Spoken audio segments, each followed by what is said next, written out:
ikatan atau terikat. Kata ikatan ini punya konotasi yang negatif ya. Yang namanya ikatan atau terikat itu selalu semua orang tidak ingin. Coba kita melihat lebih dulu apa arti atau pengertian dari ikatan ini. Pertama, menurut Kamus Besar Bahasa Indonesia, ikatan atau terikat itu artinya terbelenggu, tertawan, terpikat, tergantung. Jadi kata ikatan ini memberikan sebuah pengertian bahwa seseorang itu tidak punya atau dia kehilangan kebebasannya.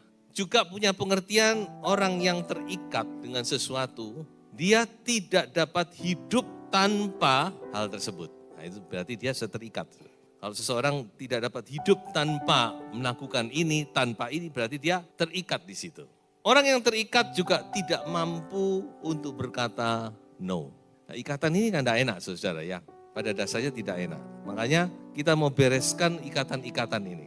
Nah ketika saya renungkan saudara-saudara, maka ada 3 macam ikatan. Yang pertama adalah ikatan dosa. Nah ini yang paling umum saudara. Nah jelas kalau ikatan dosa ini harus diselesaikan ini. Karena ini dampaknya itu menghancurkan rumah tangga, menghancurkan pekerjaan, menghancurkan hidup kita.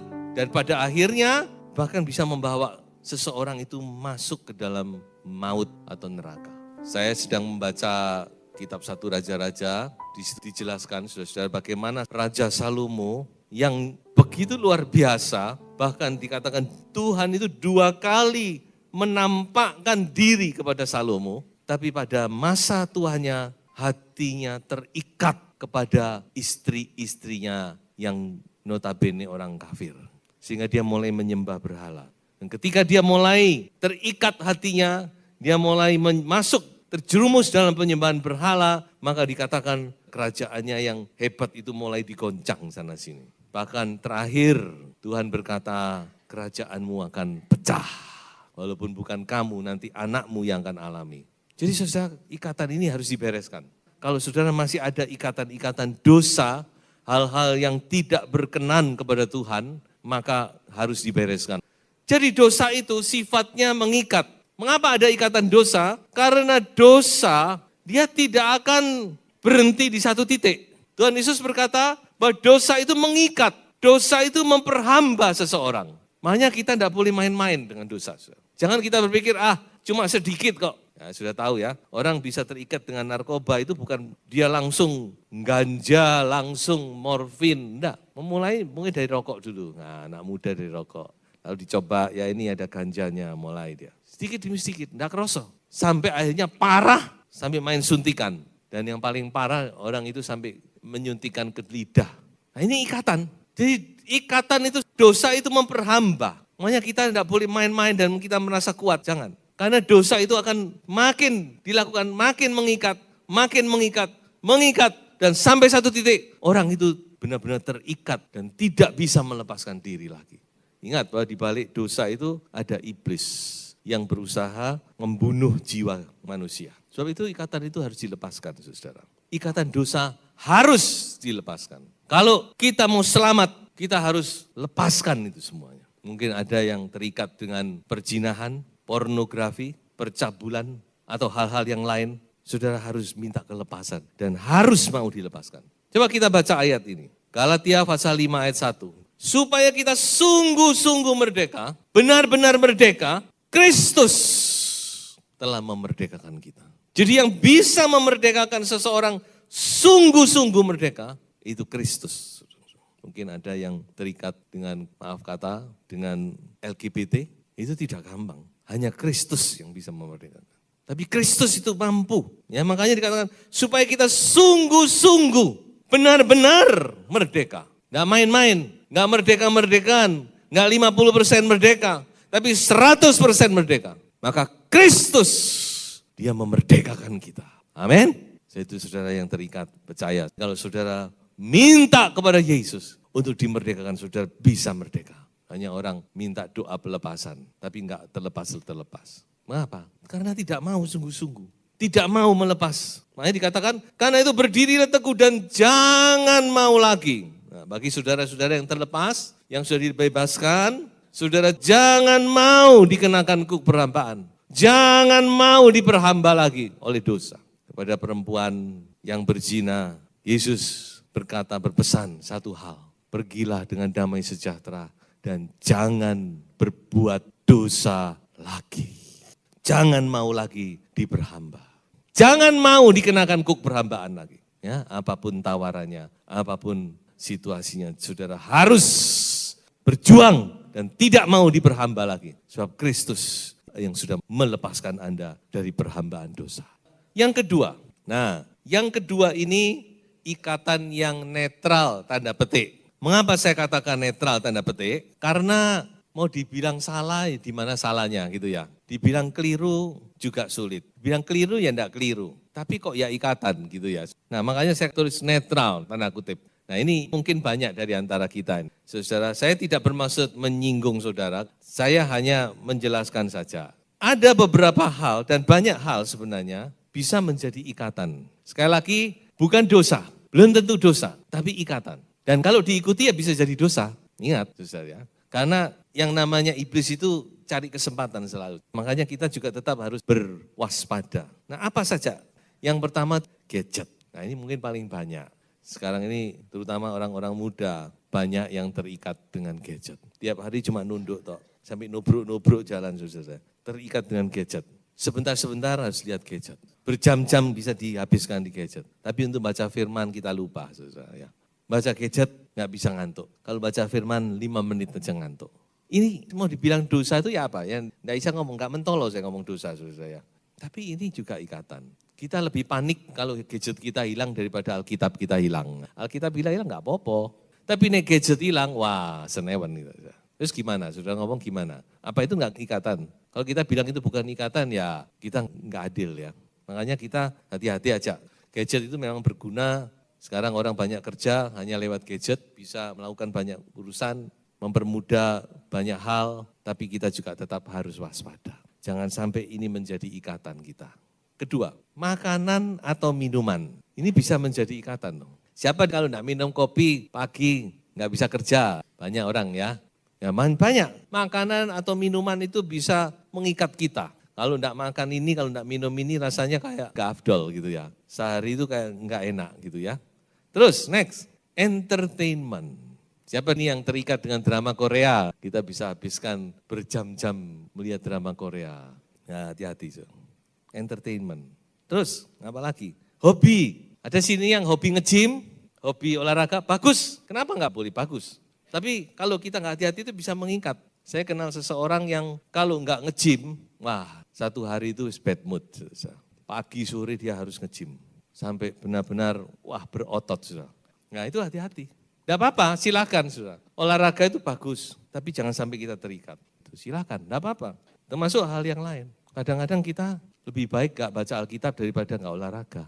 Lebih baik nggak berdoa daripada nggak olahraga. Apa kira-kira kalau Tuhan digitukan cemburu enggak? Cemburu dong. Nah, silakan saudara jawab sendiri. Oke, next. Kebiasaan-kebiasaan tertentu. Apa? Macam-macam. Salah satunya ya, pijat. Saya kenal seseorang yang suka pijat. Kemana-mana selalu pertama-tama dia cari tukang pijat. Itu kalau sudah enggak hati-hati, sudah bukan terikat sama pijat saja, bisa terikat sama tukang pijatnya ini. Makanya kalau pijat, kalau bapak-bapak cari embok-embok yang tua. Terus, apalagi? Sosialita, pergaulan. Banyak orang terikat dengan sosialitanya. Apakah salah? Tidak salah. Apakah baik? Tergantung. Nah, pergaulan yang bagaimana? Sebab firman Tuhan berkata dalam 1 Korintus, pergaulan yang buruk itu bisa merusak karakter yang baik. Ya, kita tetap harus hati-hati. Makanya semua itu pokoknya kita yang proporsional. Kalau sudah berlebihan sampai menjadi ikatan seolah-olah kalau tidak begini enggak enak, sudah harus hati-hati. Jangan-jangan ini sudah mengikat saya. Next. Kepemilikan. Kepemilikan itu bisa mengikat. Ya kita harus belajar. Tuhan mau kita hidup free and happy. Haleluya. Dalam hidup ini harus free and happy. Coba kita lihat bagaimana sekarang falsafah hidup dari Paulus. Nah ini bisa menjadi masukan bagi kita ya. 1 Korintus 6 ayat 12. Segala sesuatu halal bagiku, tapi bukan semuanya berguna. Segala sesuatu halal bagiku, tetapi aku tidak membiarkan diriku diperhamba oleh suatu apapun. Mungkin ini bisa menjadi cara kita menimbang sesuatu itu. Berguna enggak? Ya itu yang pertama. Berguna enggak? Yang kedua, kita terikat enggak? Paulus bilang segala sesuatu halal. Halal di sini bukan bicara halal dan haram. Maksudnya itu aku bisa lakukan, aku boleh lakukan. Enggak masalah bagiku, enggak masalah. Tapi bukan semuanya itu berguna.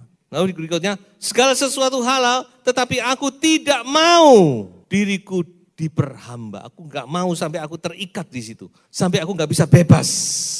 Di pasal yang ke-7, saudara nanti bisa baca sendiri. Dikatakan, apa yang kita miliki di dunia ini seolah-olah kita tidak memiliki. Itu yang Paulus nasihatkan. Karena itu saya menyimpulkan bahwa Tuhan itu mau kita hidup di dunia ini. Menikmati segala sesuatu, silakan. Tapi jangan terikat. Kita harus free and happy. Itu yang Tuhan mau. Oke, sekarang kita masuk kepada ikatan yang ketiga. Sebelum saya bicara ini, saya mau menyanyi sebuah lagu Pantekosta lama. Lebih hari tambah cinta Yesus. Tambah hari, tambah cinta Yesus. Tambah hari, tambah ku percaya. Tambah hari, tambah benci dosa. Tambah hari, tambah ku setia. Nyanyian ini beberapa hari terus terngiang. Saya tidak tahu kapan mulai muncul. Tiba-tiba nyanyian itu muncul terus dalam pikiran saya. Kita tidak mau stagnan pengiringan kita kepada Tuhan. Kita mau seperti lagu ini. Tambah hari, tambah cinta Yesus. Tambah hari, tambah percaya. Tambah hari, tambah benci dosa. Tambah hari, kita mau tambah setia. Jadi yang ketiga ini saudara-saudara, ikatan yang menyelamatkan. Tadi di awal khotbah saya katakan, kata ikatan itu konotasinya negatif. Tetapi saya mau katakan tidak semua negatif. Ada ikatan-ikatan yang lebih baik kita ada di situ. Lebih aman kalau kita terikat. Inilah ikatan yang ketiga. Ikatan yang membuat kita selamat. Lebih baik kalau kita bisa terikat. Ikatan apa itu?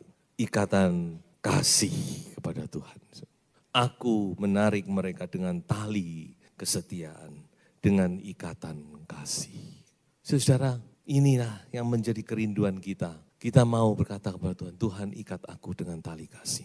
Memang, saudara, kadang-kadang memang tidak enak. Namanya ikatan. Tadi saya katakan namanya ikatan itu memang tidak enak. Tapi yang ini, saudara, benar-benar perlu kita miliki. Semakin hari, semakin kita mengiring Tuhan, semakin kita menghadapi dunia ini, kita harus semakin terikat dengan Tuhan kita. Ikatan ini menunjukkan kematangan rohani. Semakin seseorang itu matang secara rohani, saudara-saudara, maka dia akan semakin terikat dengan ikatan kasih. Yesus berkata kepada Petrus, sesungguhnya ketika engkau masih muda, engkau mengikat pinggangmu sendiri, dan engkau berjalan kemana saja kau kehendaki, sakarepmu dewe. Tetapi jika engkau sudah menjadi tua, Petrus, engkau akan mengulurkan tanganmu dan orang lain akan mengikat engkau. Ini bukan bicara tentang usia saja, tapi saya yakin ini bicara tentang usia kerohanian, tingkat kerohanian Petrus. Memang Petrus ketika dia masih muda, dia berjalan semaunya sendiri, saudara. Tetapi ketika Petrus makin tua, makin matang rohani, dia sudah tidak punya kemauan, dia hanya apa maunya Tuhan itu yang dia turuti. Paulus, dia berkata, tetapi sekarang sebagai tawanan roh, aku pergi ke Yerusalem dan aku tidak tahu apa yang akan terjadi atas diriku di situ. Orang berkata kepada Paulus, jangan, karena kamu akan diikat di Yerusalem, kamu akan dibelenggu, kamu akan disiksa. Tapi Paulus ngomong, ya aku ini tawanan roh, mau gimana lagi? Aku cuma tawanan roh, aku terikat dengan Roh Kudus. Jadi kemana Tuhan mau aku pergi, aku pergi. Sebab itu memang tingkat kerohanian kita tidak sama. Jemaat pun tidak sama. Ada yang masih muda secara rohani, ada yang sudah matang secara rohani. Tidak ada masalah itu. Yang penting kita terus bertambah-tambah. Amin. Saudara yang masih muda rohani, saudara harus makin bertambah. Demikian saudara yang sudah matang secara rohani juga terus makin bertambah. Tambah cinta Yesus, tambah terikat kepada Tuhan. Nah, saya percaya orang-orang yang doa pagi itu orang-orang yang terikat. Itu orang-orang yang terikat dengan Roh Kudus itu. Kalau nuruti daging, mana ada yang mau doa pagi? Tidak ada. Saudara. Itu daging. Tapi saudara mau datang tiap pagi, saya yakin itu karena sudah ditawan oleh Roh, diikat oleh Roh. Ayo lanjutkan saudara-saudara. Maju terus. Tambah hari, tambah cinta Yesus. Amin. Nah saudara, pada bagian akhir ini kita akan melihat berkat apa? Berkat-berkat dari orang-orang yang terikat dengan Tuhan. Ada beberapa berkat yang saya angkat di sini. Pertama, adalah diluruskan jalannya. Jalan kita diluruskan. Coba kita baca bersama Amsal 3 ayat yang ke-6. Dalam segala hal yang engkau lakukan, akuilah dia, maka dia akan mengarahkan dan meluruskan jalanmu. Kalau kita terikat kepada Tuhan kayak Daud, dia terikat dengan Allah, dengan Tuhan. Dia selalu mau berbuat apa, dia selalu tanya kepada Tuhan. Dia selalu acknowledge dikatakan, memperhitungkan adanya Tuhan ini. Mengenali keberadaan Tuhan ini. Sehingga seringkali Tuhan luruskan dia. Tuhan nasihati, jangan ke sini, harus begini, caranya begini. Makanya betul ini, kalau kita mau terikat dengan Tuhan, Tuhan akan luruskan. Kadang-kadang langkah kita ini kan keliru-keliru. Paulusnya bisa keliru bukan? Dia mau naik ke Asia kecil, mau menyebabkan, Tuhan stop. No Paulus, dia maju lagi mau ke sini. No Paulus, sampai dia di Troas. Dan dia nggak tahu harus kemana. Baru Tuhan beritahu, menyeberang ke Eropa. Maka Injil masuk ke Eropa.